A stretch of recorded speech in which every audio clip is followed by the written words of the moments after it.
also addicted to the sex. And I had gotten to the point where, I didn't even need the drugs anymore to have the sex. I just wanted to have the sex.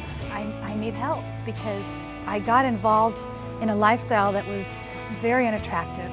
I seemed to not be able to say no to people of the opposite sex. And it was exciting for me,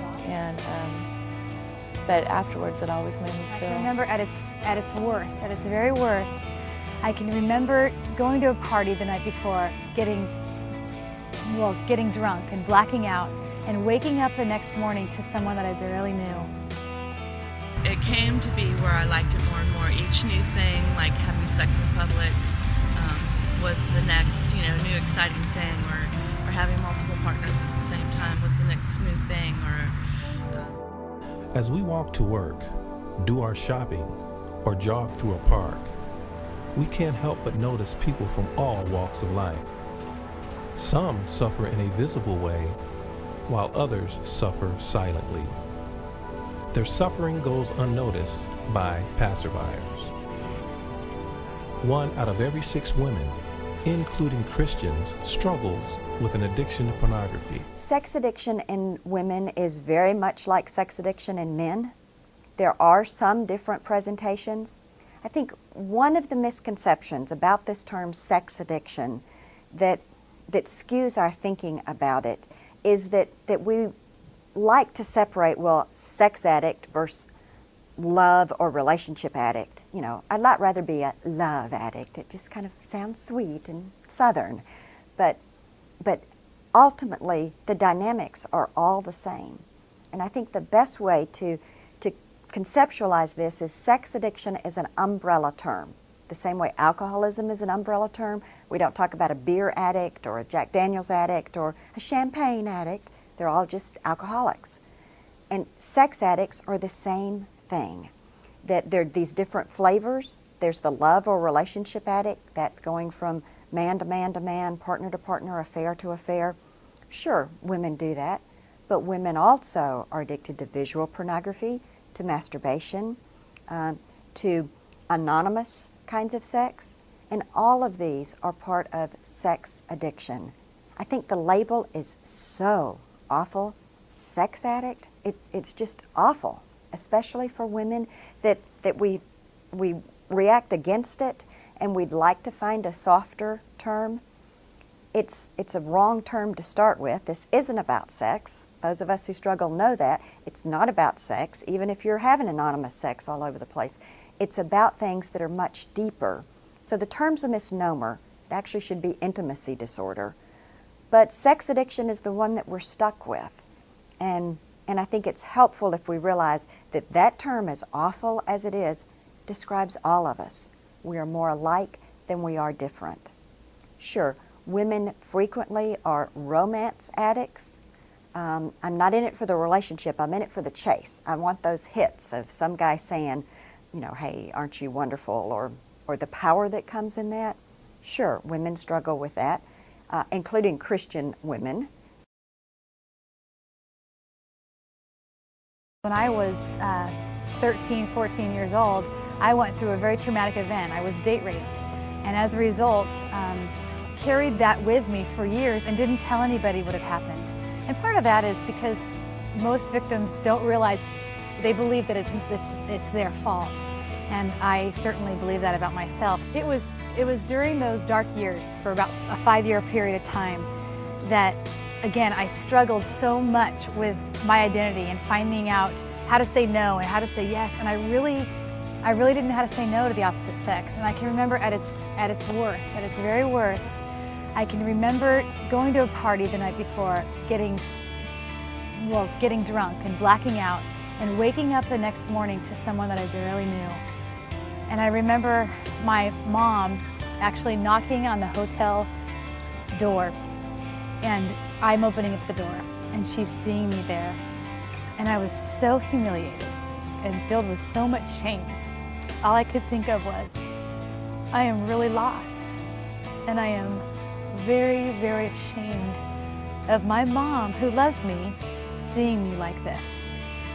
And that was the beginning of a change for me, because I didn't want to feel that way anymore. Sex addiction really isn't about sex at all. Our sexual behavior is just the tip of the iceberg. That behavior is just the top of the iceberg that covers a whole host of problems underneath. And for many of us, those problems include abuse. Many, many people who struggle with sex addiction are untreated sexual trauma survivors.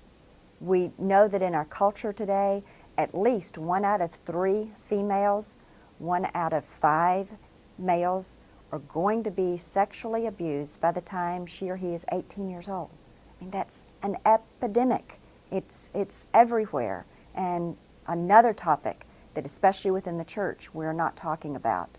So many, many people struggle with the after effects of sexual abuse earlier in their history, in their childhood.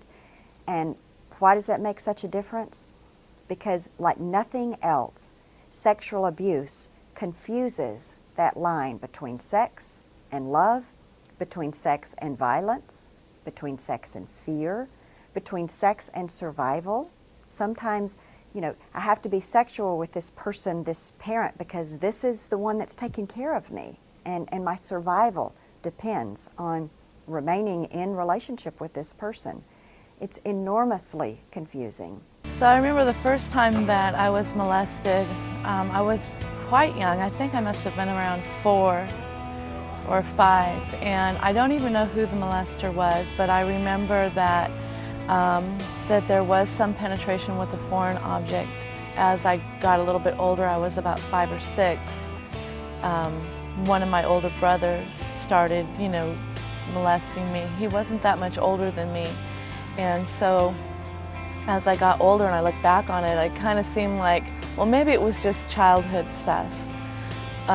Maybe it was just stuff that kids go through, but I really remember the time we were at a lake with my family, and I had gone up to the car, and my brother followed me up there and tried to, do oral copulation on me, and I just remember how I knew that was wrong. I knew that he had crossed some kind of line, and I had told him at that point, don't ever come near me again, and he never did after that.